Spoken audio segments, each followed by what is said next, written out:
Hey indies, welcome back to my channel.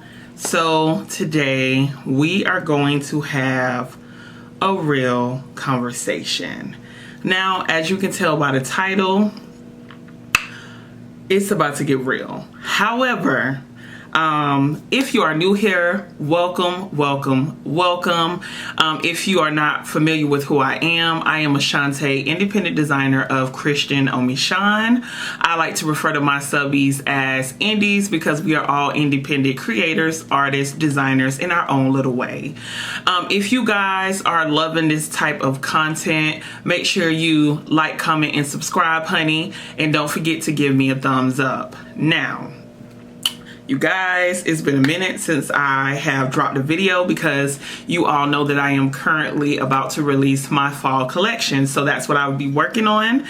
And I am going to have a behind the scenes video for you guys showing you just a little bit of that process when I shoot and all of those great things. Before I get into the video, I do want to just give a quick disclaimer that this is my opinion. And you guys know when I say that before I start going in on a topic, it's to make it very clear that one, feelings aren't facts. So please be mindful that although you may not 100% agree with everything that I'm about to say in this video, you can't take it to the bank, okay? So just keep that in mind. Remember, my channel is a platform for you to learn and grow as a designer, as an independent artist. So just try not to take things too personal. And again, I'm okay with us agreeing to disagree, but just don't be disrespectful or anything like that in the comments.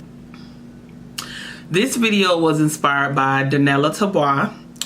She posted a video a few days ago about a Chinese manufacturing company who has knocked off her design. And I know this personally from experience as well, because when you are a creative artist, you have worked hard to build your brand and establish your brand. We are just in this culture now where people feel like they don't have to do the work. They can just literally take your design, recreate your design, and say it's theirs because they changed the fabric. And I just want to say that it does not work like that. Now, I am going to link the video that I'm talking to down below in the description box. So you guys make sure after you watch this video or as you're watching it, you weigh in on some of the things that I'm talking about, because I know that I am not the only designer who agrees with this, okay? So we are in this time now where people think that it is okay to copy other designers. We are in this I want to get rich quick phase of designing where most people who are new to design or coming into the design industry aren't necessarily trying to build a brand for themselves. They're literally seeing other designers do work and saying to themselves, well, I can do that too. It's not okay. What I'm having a problem with is other designers who knowingly knock off other designers' work. And I don't know who has made this thing where, well, as long as you change the fabric, it's considered yours. And I just absolutely don't agree with that. I do think that a lot of designers work hard to build their own brand aesthetic, and a lot of people aren't doing that. I mean, when I think about the culture of prom season, it's just a whole bunch of designers who are really seamstresses, making dresses of other designers who have, took the time to try to make something different, to try to put their own creative spin on something traditional, something that has been done before. We often hear there's nothing new under the sun, all that kind of stuff, but that is absolutely true. That is absolutely true. So imagine how offensive it feels for a designer, especially someone like myself, to have worked hard to really design and develop a brand that speaks to my target audience, and have someone just come and completely copy what I'm doing and say that it's theirs. It's like the type of times that we're in now. I just feel like it is unacceptable if you are not doing the work. Okay, so I do want to be clear about how I'm saying that. I'm not saying that these designers who are creating their brands aren't inspired by other designers. That is accurate. I think I pull inspiration from a lot of people before me. A lot of people, I have designers that I look up to and all that kind of stuff. But I try to make sure that when I decided to start my plus size brand, that I brought something to my market that my audience had not seen before. I wanted to make sure that when people saw my clothes, they knew that it was Quintin Omeshun. You understand what I'm saying? So, and I have my notes here, you guys, because I had to really like jot down my thoughts on this to make sure that I'm really touching on topics that really help you guys to understand why copy culture is not okay when it comes to fashion design. So my biggest thing is having integrity as a designer. And the word copy culture, I actually got it from this designer in a group that I'm in. His name is Quintin. He's just he's a very amazing person, and he talks a lot about, you know, designers being true to themselves and owning their art, their work, you know, trying things out for themselves. So if you guys are unfamiliar with who he is, I'm going to link his Instagram down below. You guys make sure you go show that brother some love. It is so important, you guys, to have integrity as a designer. You want people to respect your art. You want people to respect your point of view. Okay? You want people to know you for your art and understand what your art is. You understand what I'm saying? And I think that a lot of designers, especially new up and coming designers, don't understand what it is to have integrity. If you have to, let's say a client sends you an outfit and they say that they want this made. You are familiar with who the designer is and all those things. It is up to you to say to that client, you should go to that designer for that work. Like, I have a problem with designers feeling extremely comfortable with knocking off other designers' work, especially when they're designers who you're very familiar with in the industry. You know their work. You know that when they post that dress, that's this person's dress, that's that person's dress. I have never felt comfortable knocking off another designer's work. Ever. I mean, it's even to the point where I often have to tell clients, especially during prom season, if you want that dress, just go to this designer. And I've sent a lot of clients away saying, oh, I know who this designer is. You can email them at X, Y, and Z, or you can go to their website to book here. Because at some point, it's not about taking food out of my mouth. It's about me having integrity and being the person that I say that I am. And so I really want to challenge you guys to own who you are as a designer. You know, if someone sends you an inspiration pic is just that. It's inspiration. It's okay to pull from an inspiration pic, but when you literally are going, like biting, you know, going tooth and nail to try to figure out where designer got the fabric from, how they made it, you're asking people how to make it, maybe you shouldn't be making it. Like, did you ever just stop to think that if you got to go through all those steps to figure out how someone did that job, maybe you shouldn't be doing it? And so it's just something that has really, I've seen a lot, and I think that a lot of people have made it okay to do that, and I just disagree with it. But when you decide that you want to become a designer or any type of artist, it is important for you to do the work. It is important for you to do your due diligence in, you know, figuring out what steps you need to take to do something, figuring out how to make something, it's your job to do your own research. And I think that we have made it okay for people to not do the work, to just simply ask how to do something, and we tell them how to do it, and they don't do anything else outside of that. I just reached out to someone the other day. I had a design that I sketched, and I was having a problem with my pattern. I asked them what did they think about the way that I was trying to do it. And by the time that they responded back to me, I'd already figured out how it needed to be done. Because when I sent the question, I didn't send the question waiting for the answer.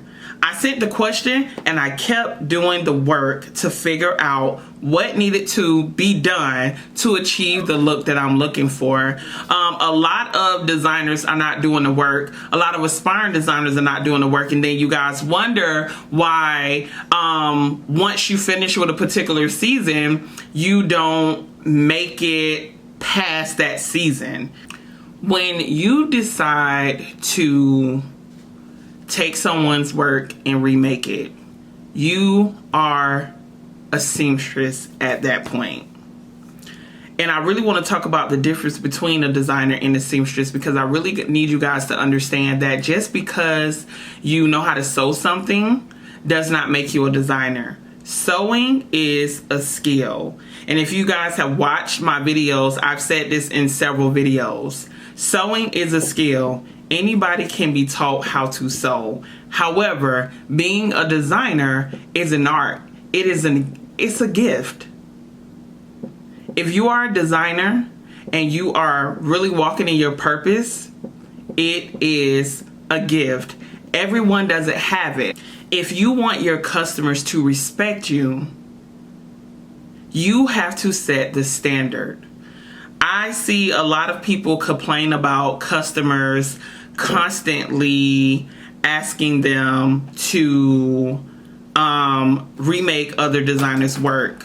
And the reason why the customers are doing that is because you have created that standard that it is okay for you to knock off other people's work. So then when you try to establish your own thing and create your own brand, they don't want what you have. They want you to continue to make other designers work. And you have to be very careful of that. I see it all the time. And then you get burnt out because at this point, you're just strictly doing custom knockoff outfits of other people's work, and you can't get your own brand off the ground.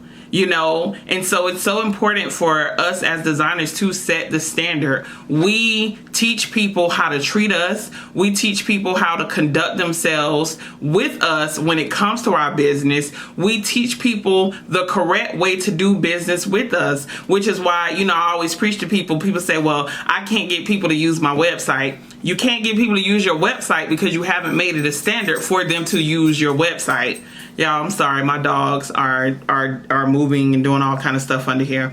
But you have not made it a standard for your customers to go to your website, which is why they continue to DM you and send you text messages and ask you, can you do X, Y, and Z? They don't have a proper protocol to go through because you haven't made it a standard. You have not redirected them. Hey, you can book here. If you need this, you can book here. You can book there. You have to set the standard. You have to raise the bar. If you want people to see you as a brand, to see you as the designer that you aspire to be, you have to set the bar and start doing and operating as a brand, operating as a creative individual, not a knockoff.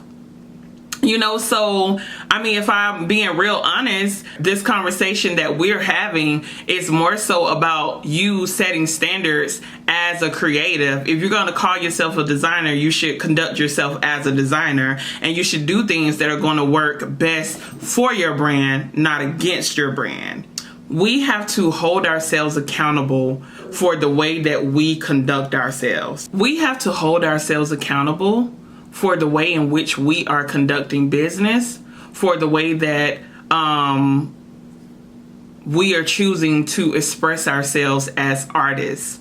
If you are getting in this industry to get rich quick, it's going to be very hard for you because when you do things like that, you're trending. You're hopping on trends, and trends come and go. Like literally, one thing is a trend, and tomorrow it's something else. And so you'll find yourself in a rat race trying to keep up.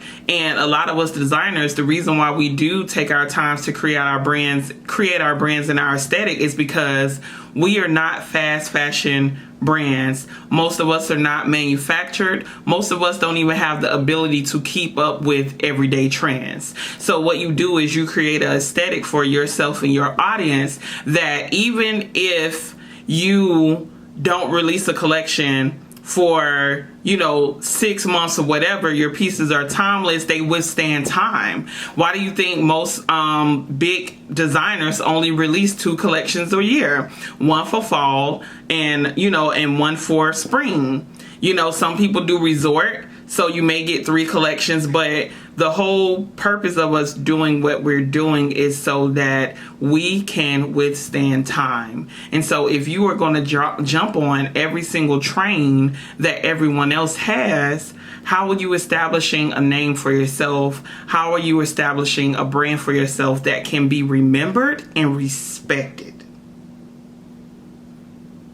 And that is a very, very, very serious question that I think everyone who is deciding to come into this industry as a designer or whatever, or just an artist, period, just really stop and think about what it is that you want to add to. What value are you adding to this industry? Because when you decide to make someone else's work, you're taking out of their mouth. And it's hard for us already as independent designers. And it's even harder for Black independent designers. It really, really is. And what's so heartbreaking to me is the comfort that I see with aspiring designers. Like you're trying to establish a name for yourself off of someone else's aesthetic. You have to find your own niche within this market. There is fashion for everybody. And I want you guys to really understand where I'm coming from when I'm saying this, because I've been doing this for a very long time. And I remember when I first got in, I dealt with some similar things, like trying to figure out who I was as a designer, tried to figure out, who my audience was and all that. And I found that when I was trying to make what everybody else was making, I wasn't getting the sales that I wanted, because to be honest, why am I going to buy for you when I can just go buy for somebody else who's 100% cheaper? I just really, really want you guys to understand that you have to do the work. You have to crawl before you walk, and you have to carry the crown before you wear it. That's something that I had to learn in the beginning. Everyone wants to make money for their dreams, but this era of entrepreneurship is a little bit more complicated, because we have praised, quitting your job, and, you need to follow your passion, and you got to do whatever it takes in the name of struggle. And, when I quit my job, I worked at my job. I went to the highest level that I can go to in my job before I made the decision to quit. And when I quit, I didn't quit until I made the money in my business, not the money from the job I was working, but I didn't quit until I made the money in my business. That was the exact salary that I had at my job. So I did a lot of working a full-time job and sewing part-time before I went full-time. And when I went full-time, it was because I absolutely had no choice but to quit, because my business needed a certain attention that I couldn't give it working my full-time job. So I am going to challenge you guys to figure out who you are as a designer, create a culture and a standard that your customers can respect and abide by. Make sure that you are doing the work. You are building your brand. You have to take the stairs. Like, there is literally no elevator to success. And even when you see a lot of other designers doing it. You don't know how long they've been actively doing what they're doing. And it's like, sometimes I hate that a lot of millennials, they compare their year 1 to someone's year 5. You can't do that. You have to do the work. A lot of us who have established names for ourselves have been working at this for a very long time. Like, there are no shortcuts, because when you try to shortcut, you end up basically going back to step 1. I know, because I did it myself. When I first got into the game, I tried to do this, I tried to follow that person, and then I realized that every single time that I do something, I'm still coming back to step 1, which is building a brand and a name for myself that people know and respect. So you guys, thank you so much for tuning in. This is going to be a really short video, but I want you guys to know that we have to set the tone for the designers to come after us. We can't do anything about the manufacturers in China stealing from us. You know, I would suggest that you guys, you know, start watermarking your photos and doing things like that to try to protect your brand. But honestly, if they're going to steal it, they're going to steal it. But that does not make it okay. However, when it comes to us, we have to have more respect for each other, to not, you know, to do the right thing, even when, you know, you feel like, oh, but I really just need this money or whatever. You know, push yourselves to push your clients to try something different. Push yourselves to make something different. You got to get out of your comfort zone. And that's why I say it's so important to continue to learn and grow as a designer in your skill, because the more things you learn how to do, the better you will be creatively, you know. And I think that sometimes a lot of the reasons why a lot of designers copy other designers is because they only know how to do certain things. You know, they learn that one thing and then they wear it out, you know, and it's not really about that.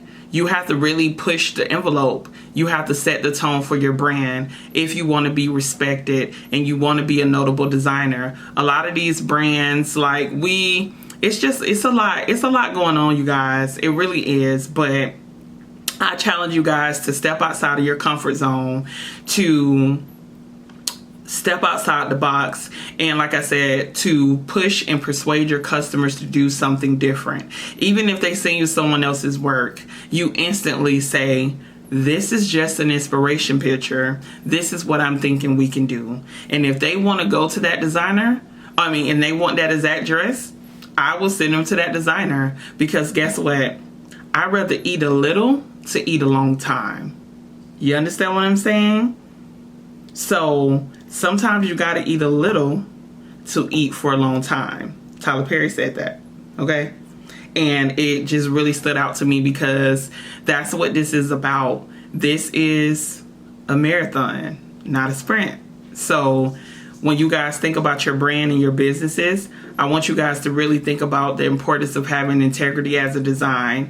And thank you guys so much for tuning in. Make sure that you drop your comments down below, even if they are in disagreement with me. That is perfectly okay. I am open to read it all, because I want to see how you guys feel about this as well. Make sure you give me a thumbs up. I do think this is an important conversation that we have to have. And you guys don't forget to subscribe. And as always, stay happy, stay hungry, and stay blessed. Until next time, peace.